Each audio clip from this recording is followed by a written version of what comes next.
ઉત્તરાયણના તહેવારમાં ઇમરજન્સીને પહોંચી વળવા ભરૂચ 108 ઇમરજન્સી મેડિકલ સર્વિસ 14 અને 15મી જાન્યુઆરી 2025 એમ 2 દિવસ અપેક્ષિત ઇમરજન્સીના વધારાના યોગ્ય રીતે પ્રતિસાદ આપવા માટે સજ્જ છે। ગુજરાતમાં ઉત્સવપ્રિય પતંગોત્સવ તરીકે ઉજવાતી ઉત્તરાયણ આનંદ લાવે છે। ઉત્તરાયણનો તહેવાર 14મી અને 15મી જાન્યુઆરી એમ 2 દિવસ ઉજવવામાં આવે છે। છેલ્લા 4 થી 5 વર્ષમાં મળેલ આંકડાઓ મુજબ ઉત્સવ દરમિયાન છત ઉપરથી મોટી ભીડ અને માર્ગ ઉપર ટ્રાફિકના કારણે ઇમરજન્સીમાં વધારો થતો જોવા મળે છે।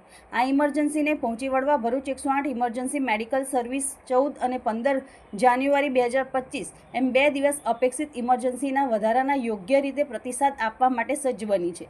પાછલા વર્ષની માહિતીના આધારે ગુજરાતમાં 14મી જાન્યુઆરી 2025ના રોજ આશરે 28.96% અને 15 જાન્યુઆરી 2025ના રોજ આશરે 19.80% જેટલા ઇમરજન્સી કોલ્સમાં વધારો નોંધાવાની શક્યતા છે।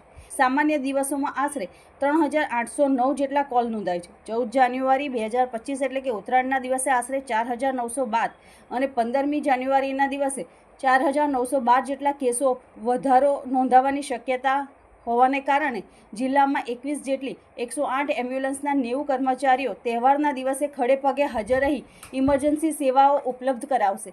ભરૂચ જિલ્લાના નોર્મલ દિવસોમાં ભરૂચ 108 એમ્બ્યુલન્સમાં આશરે 88 જેટલા કેસો નોંધાતા હોય છે, પરંતુ ભૂતકાળના ડેટા જોતા 14 જાન્યુઆરી 2025ના રોજ આશરે 90 કેસ એટલે કે 22.7% અને 15મી જાન્યુઆરી 109 જેટલા કેસ એટલે કે 23.86% જેટલા કેસમાં વધારો જોવા મળી શકે તેવા અનુમાન હાલ લગાવીને સેવાઓમાં વધારો કરવામાં આવ્યો છે। ઉત્તરાયણને લઈ ભરૂચ 108 એમ્બ્યુલન્સના ભરૂચ જિલ્લાના પ્રોગ્રામ મેનેજર ધવલ પારેખે જણાવ્યું હતું કે ઉત્તરાયણ સમયે સાવધાનીને ધ્યાનમાં રાખીને સલામત જગ્યાએથી પતંગ ઉડાવો, રસ્તો ઓળંગતા કે વાહન ચલાવતા સાવચેતી રાખવી, અગાસી કે પતંગ ઉડાવવાની જગ્યા પર ફર્સ્ટ એડ બોક્સ સાથે રાખવાનું તેમજ કોઈપણ ઇમરજન્સી જણાય તો 108ને ડાયલ કરી મદદે બોલાવવા વિનંતી કરી હતી।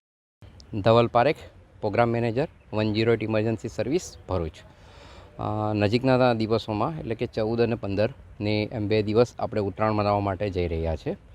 ઉત્તરાયણ ખૂબ જ હર્ષોલ્લાસથી ઉજવવામાં આવે છે, પણ તેની સાથે સાથે 108 ઇમરજન્સીના છેલ્લા 4 થી 5 વર્ષના ડેટાને અનુલક્ષીને જો આપણે જોઈએ તો ઘણી બધી જગ્યાએ અને એમાં ઇમરજન્સીનો વધારો થશે એવી આપણને અનુમાન સેવાઈ રહ્યું છે।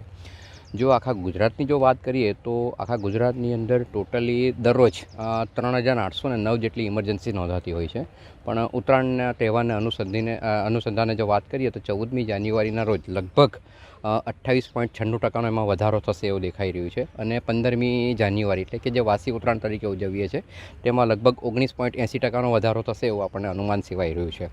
જો ભરૂચ જિલ્લાની વાત કરીએ તો ભરૂચ જિલ્લામાં ટોટલી 21 એમ્બ્યુલન્સ કાર્યરત છે, અને એમના જો દરરોજના સરેરાશ કેસીસની જો જોઈએ તો 88 જેવા કેસીસ નોંધાતા હોય છે, પરંતુ ઉત્તરાયણને અનુસંધાનમાં 14 જાન્યુઆરીના રોજ લગભગ 2.27% એટલે કે નજીવો વધારો સાથે લગભગ 90 કેસીસ નોંધાશે એવું અનુમાન લગાવી રહ્યું છે। પણ તેની સાથે વાસી ઉત્તરાયણ એટલે કે 15મી જાન્યુઆરીના રોજ લગભગ 23.86 એટલે કે લગભગ 109થી 110 જેટલા કેસીસ નોંધાવાની શક્યતા જણાઈ રહી છે।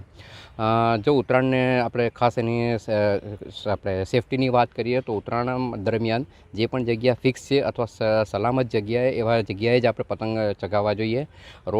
તે દરમિયાન એક્સિડન્ટના કેસીસ વધતા હોય છે તો ખાસ ધ્યાન રાખવું જોઈએ, અને કોઈ પણ જગ્યાએ વાલી નાના બાળકો હોય તો તેની સાથે વાલીઓ પણ સાથે રહીને એને ઉત્તરાયણ ઉજવવી જોઈએ। આ દરમિયાન ખાસ કે જે રસ્તે ચાલતા હોય તેમણે પણ ખાસ ધ્યાન રાખવું જોઈએ કે દોરીથી કે એવુંથી કપાઈ ના જાય એ રીતે સાવચેતી રાખવી જોઈએ। આભાર।